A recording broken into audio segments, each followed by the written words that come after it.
Hi, I'm Karen, and this is the first of my vlog series I'm gonna try to be putting out, talking about my life before and my life now and following through what's going on. Online, I'm mostly known as Iceland Queen, and yeah, I think it's best if we just start at the beginning. So, my early years. I am the oldest of 7 siblings. I have 6 half-siblings, 3 with my mom and 3 with my dad. My parents were never really together, so I was not much with my bio dad. But really early on, like I was 1 or 2 or something, my stepdad came into the picture and he's been my dad ever since. By now he's already adopted me, so that's not an issue. My bio dad was not really in the picture.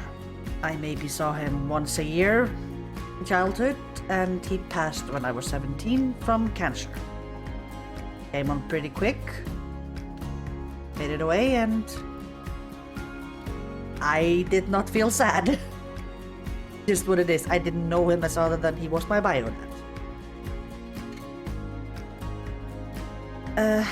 Yeah, I have 6 half-siblings.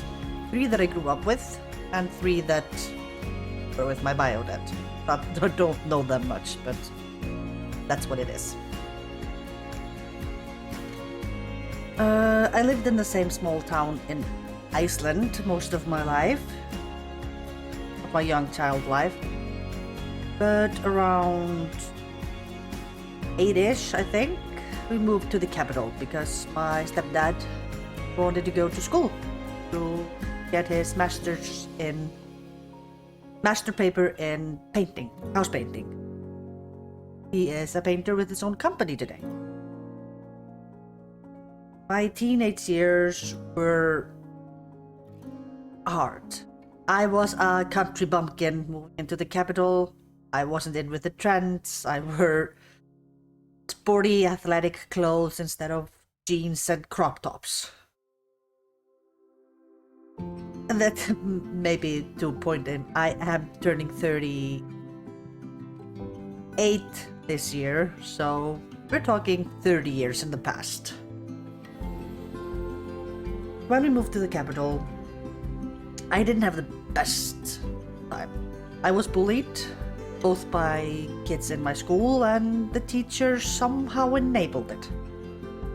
At least in the first school I started in. I moved schools later on, where things went a little bit better. But at least there were no bullying, but I started self-damaging myself as a form of, well, I want to say depression or something like that, but I was never diagnosed at that age.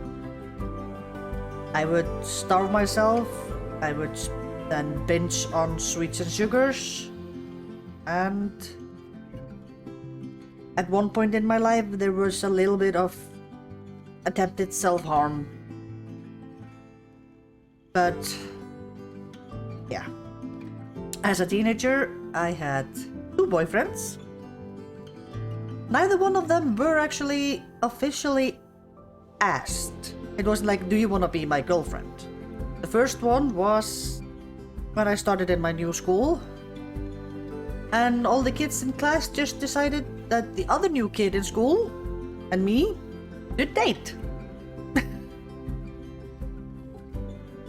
After a year of being with him, we sort of just ended it because why? We didn't start it.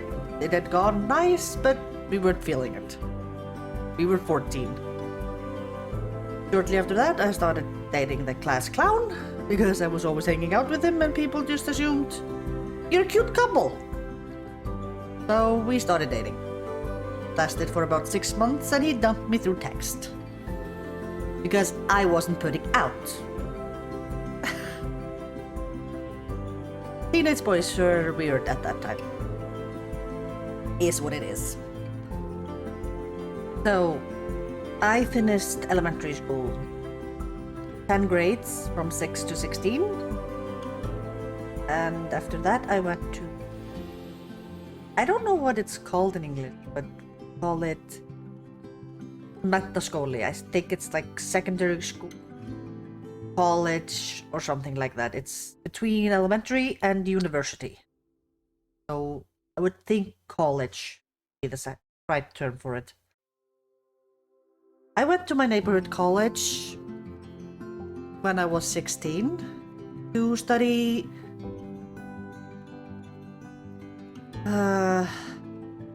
nature-related classes in preparation of going into healthcare university line, with either nurse or doctor being the primary line.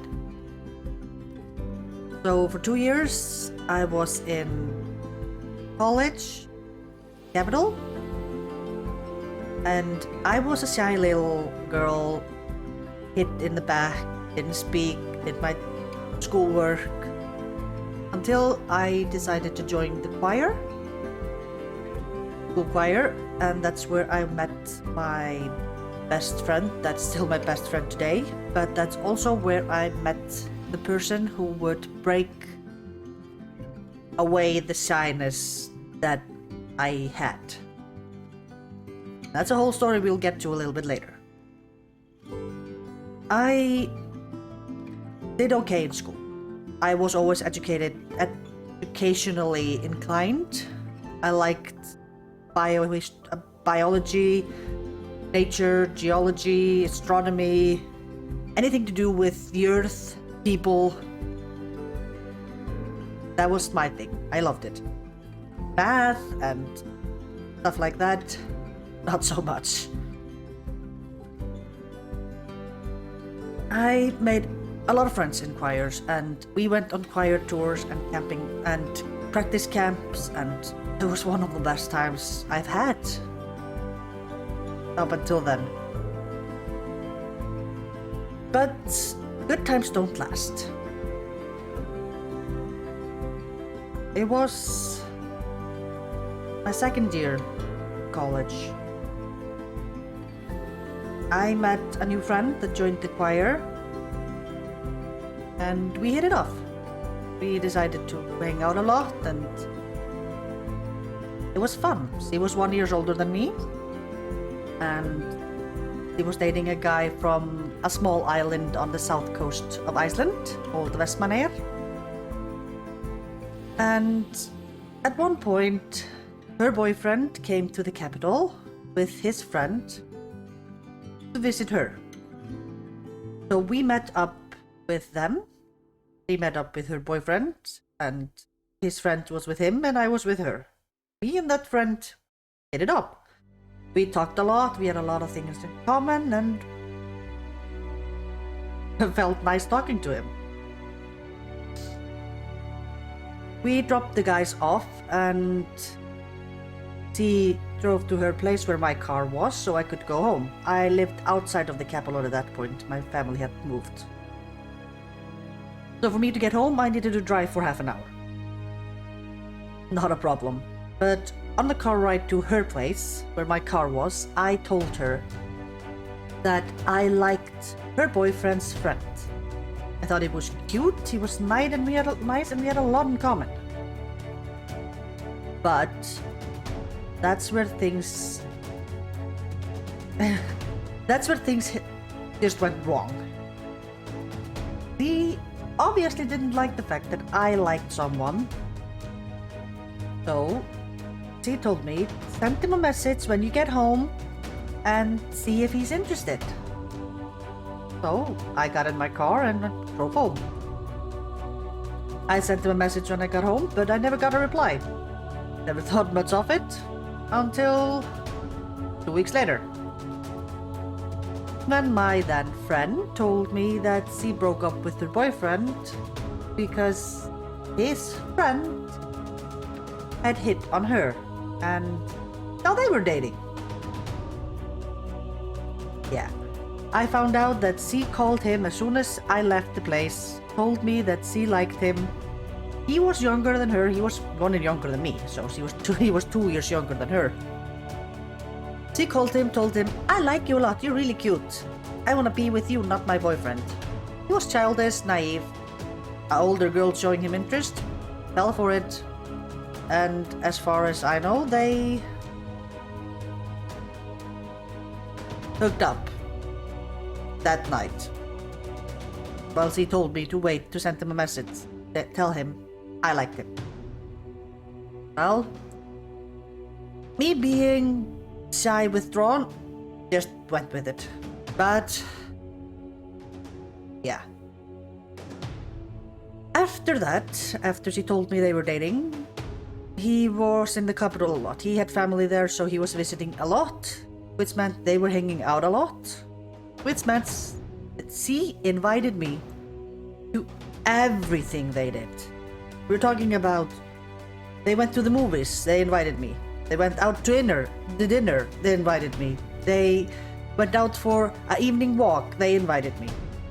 I was the third wheel constantly, and constantly being pushed in my face that she had the boy I liked. So that sucked. But I was withdrawn, so I was a doormat. I let her walk over me all the time. That was until the end of the second year in college.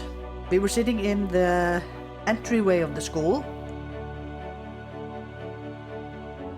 He told me that he had a cabin outside of the capital and he was inviting her to go. And she wanted me to come with for a long weekend in a cabin in the woods with just the three of us. You get where I'm going. Like, I was supposed to be the third wheel and be jealous that she had him, and I didn't. And something in my brain snapped. I started screaming. I started yelling and cursing, and all my withdrawn, doormatty ways were just thrown out the window, and I let everything out. I didn't even let her get a word in. I was screaming so loud that teachers were coming out of the teacher's office to see the commotion.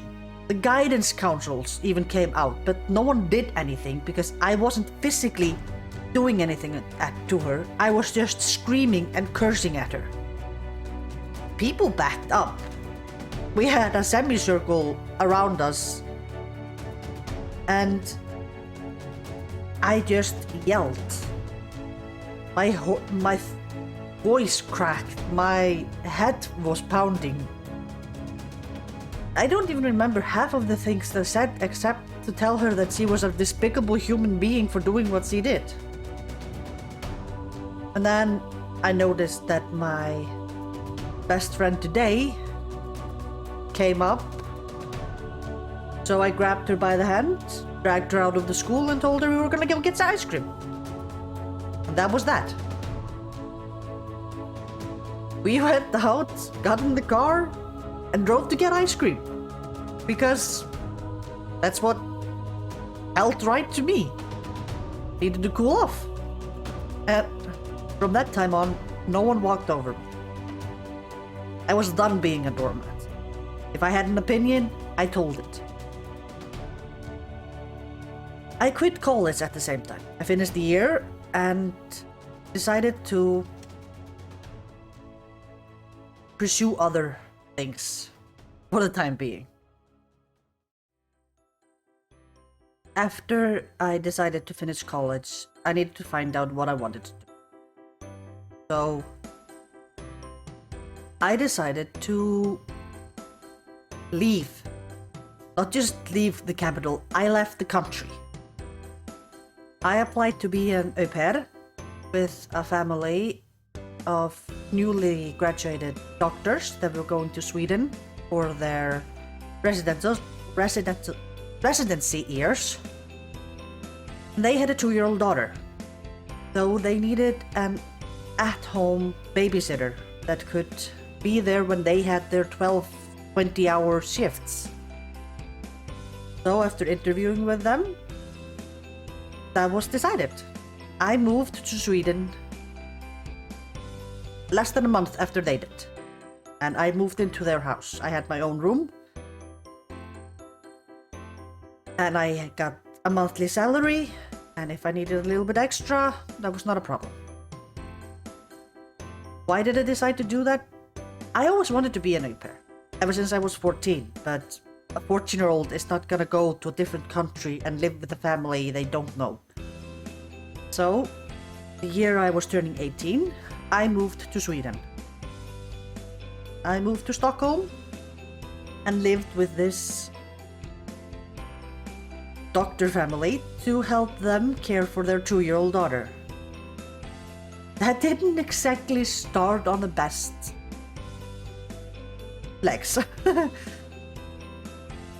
I moved in a month after they did, so everything was like still sort of boxed and they were getting settled and stuff like that.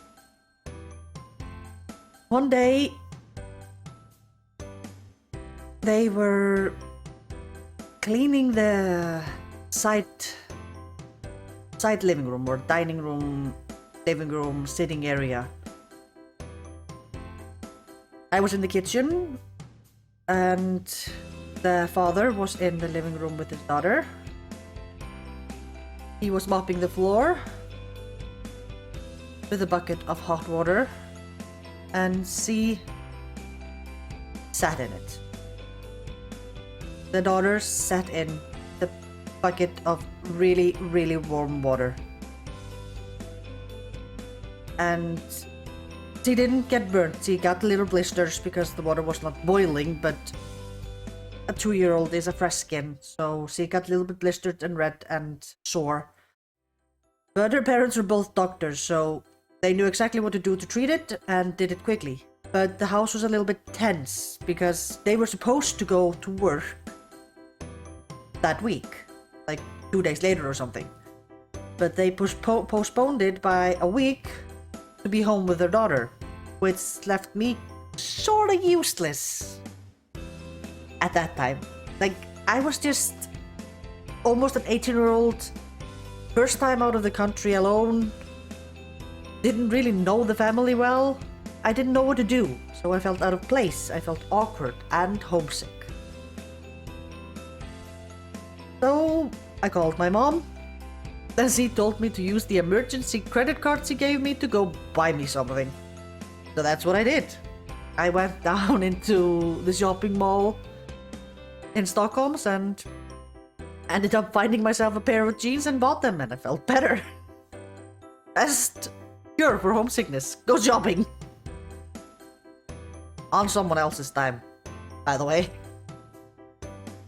But things went well after that. They started working.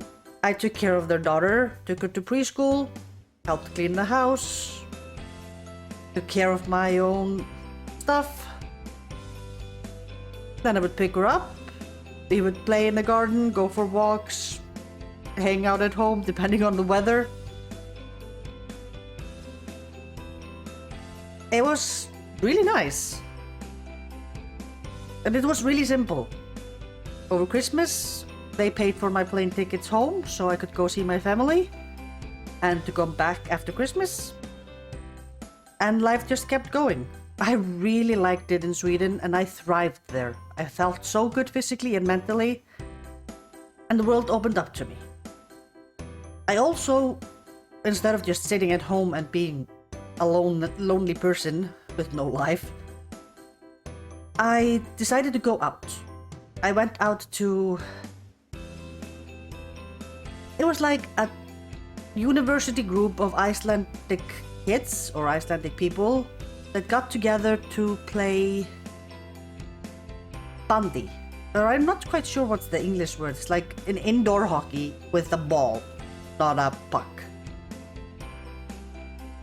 And I joined up with them. It was actually really fun. And we met up once a week in the evenings, played together. Then we, the girls, would sit afterwards and watch the guy group that came after us to use the hall and play rugby, like indoor rugby. I don't know, they were throwing around something and it was not rough, but hey, they looked nice. It was nice to look at, so And at point, like, we would go out to coffee shops, we would meet up later, and it ended up... I made a lot of friends, but those friendships didn't last when I went back to Iceland. But... I have a cat on the floor. I liked my time there, and I was actually looking at apartments because I didn't want to go back when my employment would end. So